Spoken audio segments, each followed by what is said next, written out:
以凤，今天这位嘉宾跟你一样是真性情的代表，是吗？就是美貌跟实力都是相当的吗？OK， 好，一个是在影坛，一个是在政坛。他从政治圈退休之后，在娱乐圈是挺活跃的，而且他经历很特别，故事也很特别。是的，而且他有一大票的铁粉，然后特地交代今天我千万别把他弄哭，很难说的。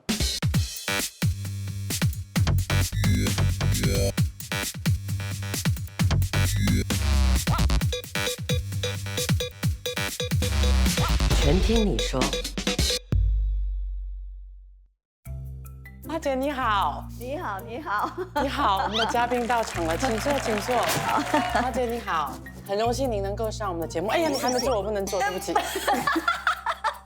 对不起，对不起，您自己还带水来？因为我不知道，我一般上会自己带水，环保嘛，而且我比较喜欢喝温水。我们是要烧水给你。哦，好，那我这边想要先几个跟你快问快答，就是会讲2个问题，你就选一个是你要的，或者是你喜欢的，或者是你觉得。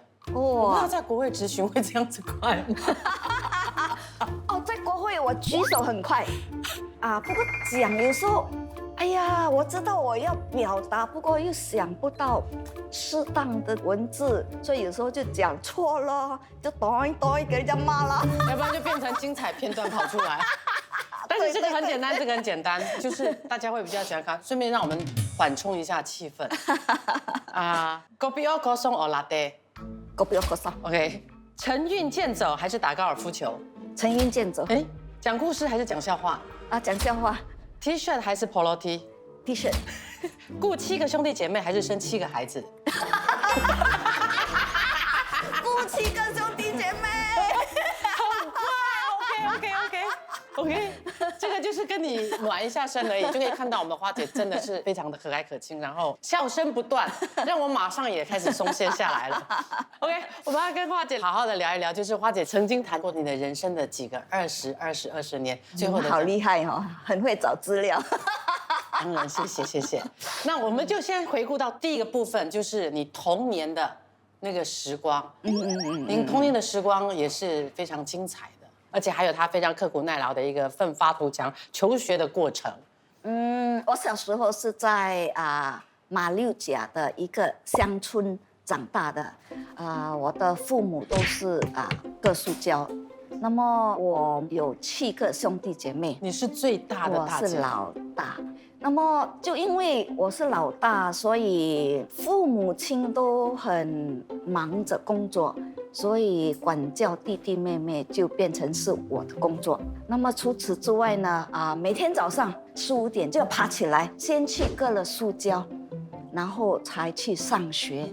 放学回来的时候就去厨房看看有没有粥。那么假如有粥的话，就去找导游酱青不然就去找辣椒。那就是为什么直到现在没有辣椒我都吃不下去的。那么假如没有粥的话，就要等到晚餐了。整天等到晚上对呀。有米的话，妈妈就会煮粥放在厨房，那么我们放学就去吃。假如没有太多的米，就没有粥，就只有一餐晚餐。那么有没有吃都要到塑胶园去拔胶杯，就是下午的时候去拔胶杯。那么准备第2天割塑胶比较快。那第2天割塑胶，我们就跑着割了，跑去另外一科割了，那么才去上学嘛。就你一个女孩子家在做吗？因为我是老大，所以我就比较早割塑胶。那么接下来我的弟弟长大了，也是要割塑胶的，所以就姐姐带着几个弟弟都满山遍野。爸爸妈妈也割我们帮忙割就比较快完成嘛。因为割塑胶你要很早起来割，才比较有胶质那么你太迟了，就很快就干掉了。你一天早上可以割多少？我们那一块塑胶园呢，就是分成上半部跟下半部，一天要。那一个应该是12一格就是一天割6个一格啦。什么是6个一格？对不起。X。X 那不是算几根了，我真的是抓哭。它是算整片的。OK。对。然后就要照顾所有的弟弟。弟弟跟你的年龄差距最大的、最小的最小的我最小的我大他18岁。18岁18岁，所以他小时候生病的时候，我带他去那种乡村的那个诊所看医生。那么医生看完了会跟我说你的儿子这个，你的儿子那个，因为在甘榜18岁是很可以的多人就是很早婚在那个就嫁年代人了，是这样的。然后，如果在这样的一个环境下，除了你要割胶做一些劳动，在家里听说你也还会碰到一些害虫啊，你都要会去保护你的家人。因为我是老大嘛，弟弟妹妹遇到有什么问题，总是大姐，哎呦那边有蛇跑进来，再不然就大姐，你看一只老鼠在上面爬呀，或者是蟑螂都是找我嘛，因为我们家里有放着竹竿，蛇进来你快点跟他打，不管打到哪里，快点打就对了。你会怕吗？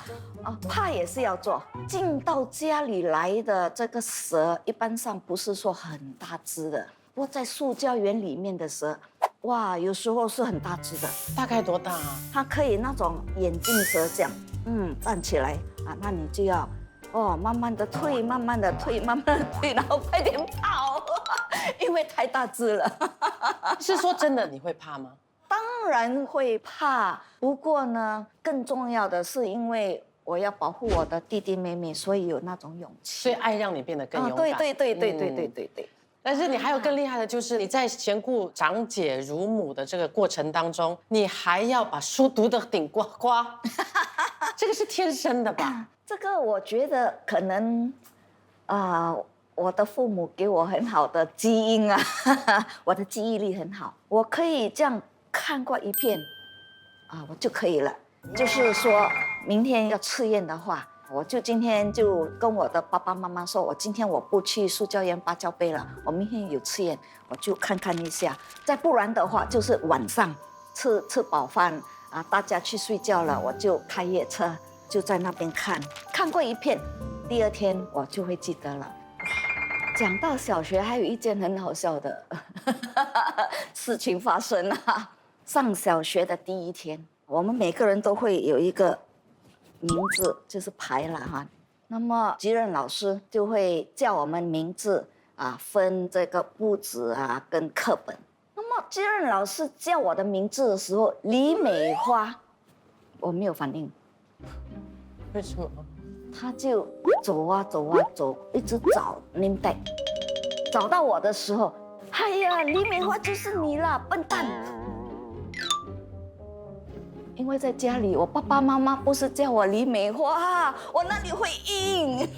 爸爸妈妈叫你什么？不可以讲。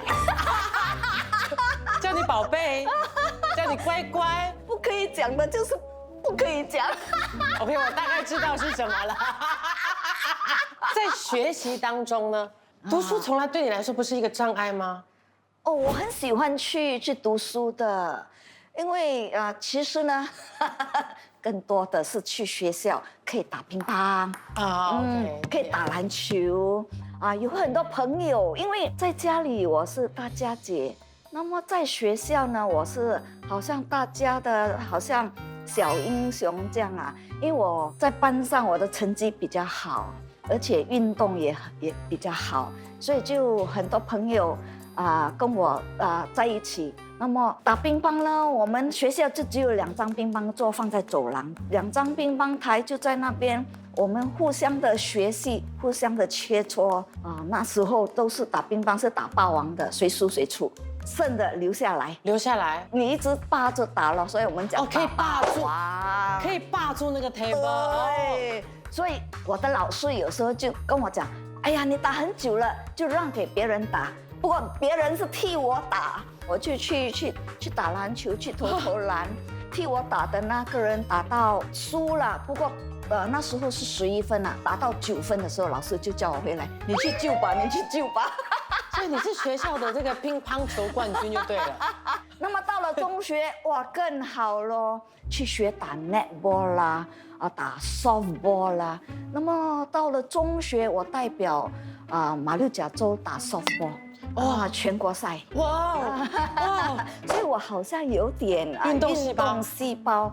我在南大读书的时候，代表大学打5样球，篮球、打乒乓、打羽球、打netball，还有赛跑。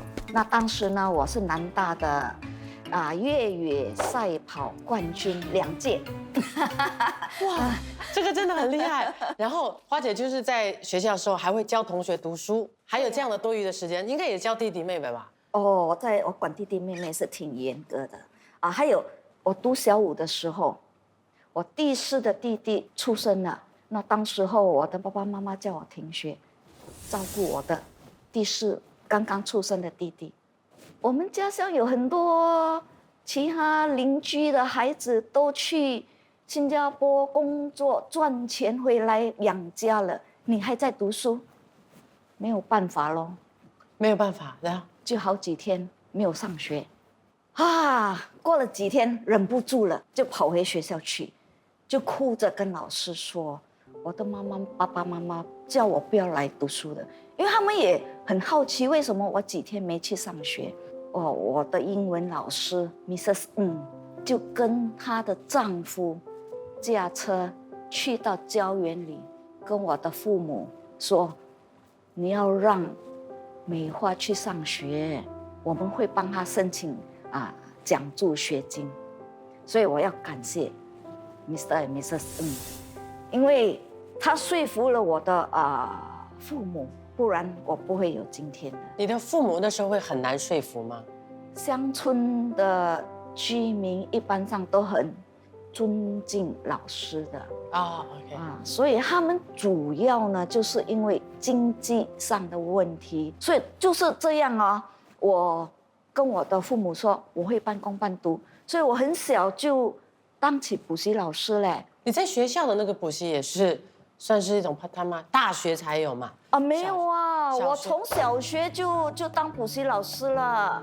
我的这个乡村的这个小朋友会到我的家来给我教的。不过当时候这个补习费不是很高啦就好像1个月好像10块20块这样的。除了教这些小朋友外，还会到教园里面去除草，因为教园里面会长很多杂草要处理的。那么我们的老板会说要找人来处理，我说我要处理，你就让我处理吧所以我就整个跟他拿过来，然后呢 subcontract 给我的弟弟妹妹，大家一起来，然后也是补一点零花钱对呀，填补家用，然后还会榨香蕉啦，榨番薯啦，ice 巴杜啦，拿去附近的专场卖。所以我从小可以说是半工半读。那么到了中学了，我们的这个制度啦是 remove Form 1 Form 2 Form 3 Form 4 Form 5，是6年中学。那就是为什么我会比新加坡的同学大2岁。对OK。到了 Form 3，我们有一个全国考试，叫做 LCE Lower Certificate Examination。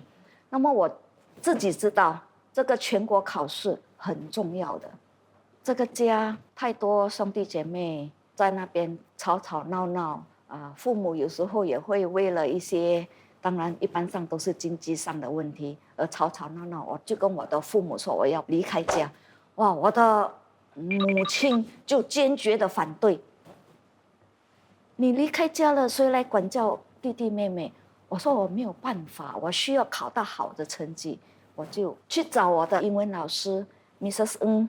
她的家是在马六甲市区，靠近我的念书的中学，所以我就跟她租了一个房间，就这样。她跟你人生当中很有缘的。对，因为要租房，要踏伙食，种种的，所以我继续的补习咯。可是跟着老师住多久？住到 Form 5。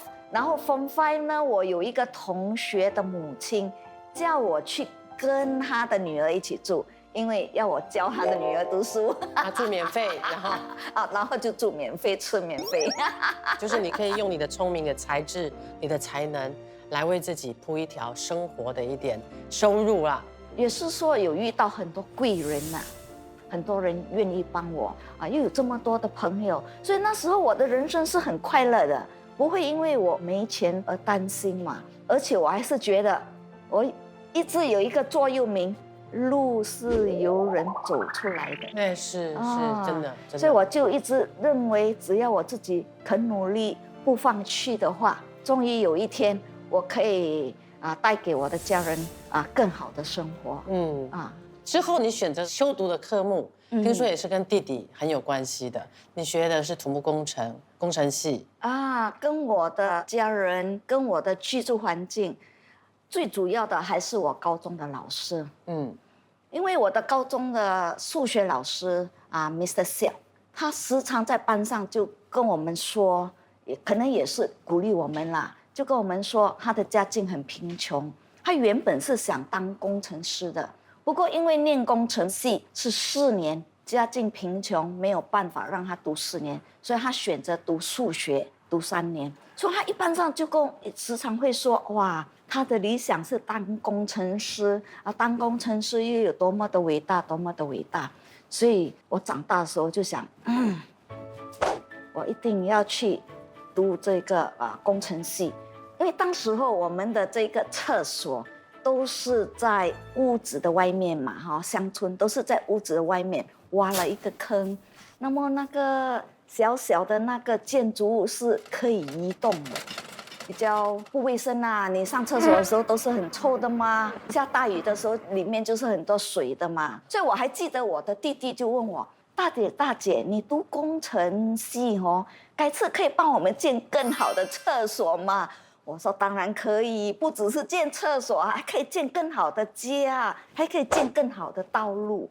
因为从我们的这个甘榜要去学校，要去小镇的时候呢，这个都是红泥路。那么下大雨的话，这个红泥路都是一个洞一个洞的，一不小心的话，大脚车都会跌倒的。是。那最后为什么会去选择来新加坡读书呢？这个跟我的父亲的影响有关系。因为当时候我们的甘榜尤其是我的父亲我们整家人都很尊敬李光耀先生。是那个年代是那个年代，我们的乡村里面有小孩子叫光耀的，很多时候黄光耀、林光耀，因为我们都很欣赏李光耀先生。当时候马大录取我，那么新加坡的大学也录取我，那么我的父亲就说你应该到新加坡去，因为新加坡的制度是所谓的 meritocracy， 你的前途会比较光亮。所以我就拿了一个绿色，就是军人用的那种背包就把我的衣服塞得满满的，那么塞不进去了，外面还吊着一双拖鞋，吊在外面，很像军人嘛。OK。那么我爸爸就讲，我没有钱给你，我有20 ringgit， 就拿去吧。就这样，我就来到新加坡了。你带着20 ringgit 出发的，对，跟满带的家当。那年几岁？读完高中20岁。20岁带着20块。然后你有4个20年，哇，你跟2好有关系2020好漂亮的数字，真的20岁一个小花姐，求学生涯就这个时候就真的开始了。刚来到新加坡，进入到大学的时候，语言能习惯吗？我从小就是受华文教育的，那么到了中学，理科、数学、科学是用英语来教的。那么文科地理历史又是读马来文，所以我懂得3种语言，但是都是半桶水。OK。哇，来到这里第一个 NUS Student Union Orientation Camp 迎新会听新加坡人讲英语，讲得特别快，我就站在一旁就看，我听到3位女生在讲华语，非常高兴，快一点就走过去跟他们打交道，做朋友。那么直到今天，我们还是好朋友。这3位我们有认识的吗？有熟悉的其中一位就是王瑞杰副总理的老婆。跟你是同学，当年大学的同窗，同一届。那当时他还没出国念书，他就先到国大去。所以在大学里，他是你第一个认识的一个讲华语的。这三个朋友。进入了大学之后，那个学生生涯是开心的、满足的、非常活跃的。第一年是很辛苦的，因为我选择念工程系，哇，工程系还要有那个什么technical drawing， 以前没学过，啊，哇，很难呢。总是要去问同学，还要读经济学没有读过。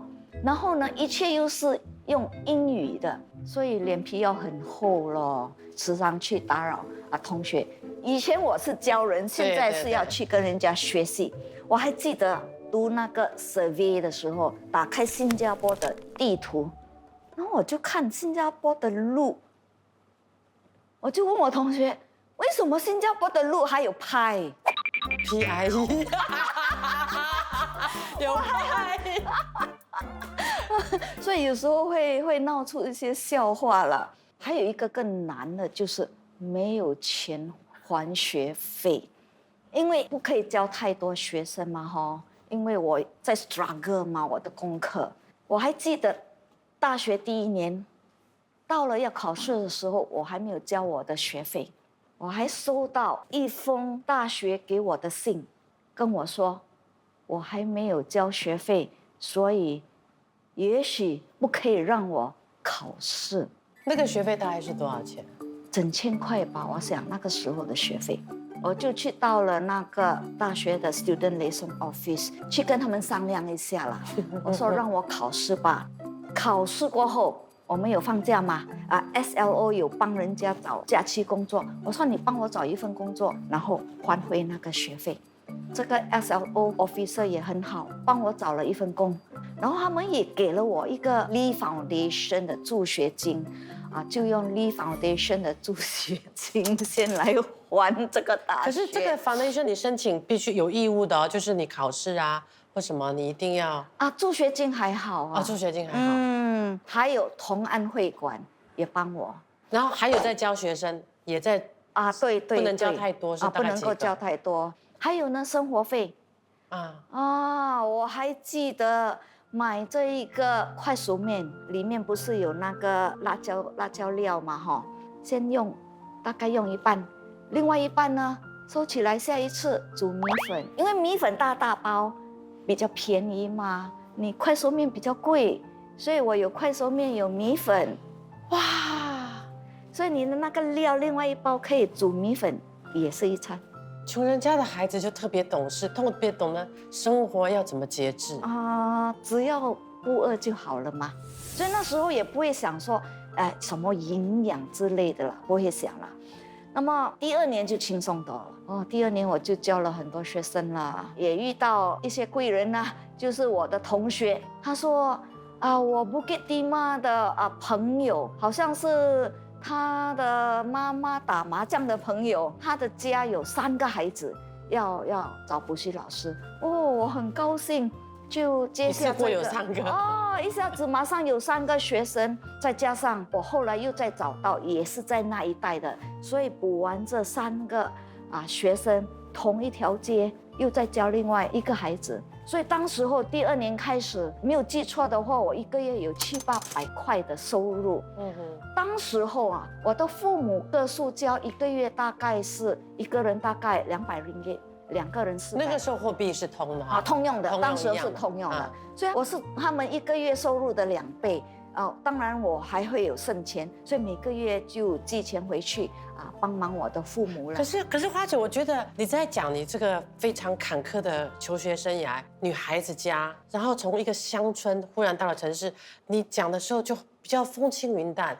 可是那个时候年少少女的那个心情应该不容易过吧？看中秋节，看有过年，看有圣诞节，这边张灯结彩，喜气洋洋，你就一个人。为了3餐，为了面跟米粉，哪一个吃得饱？没有办法嘞，因为我觉得我有机会来到新加坡读书已经是很高兴了，所以我要好好的把握这个机会。我唯一会出去走的时候，12月24号，圣诞节，我会到乌节路去买一杯可乐，就坐在乌节路旁。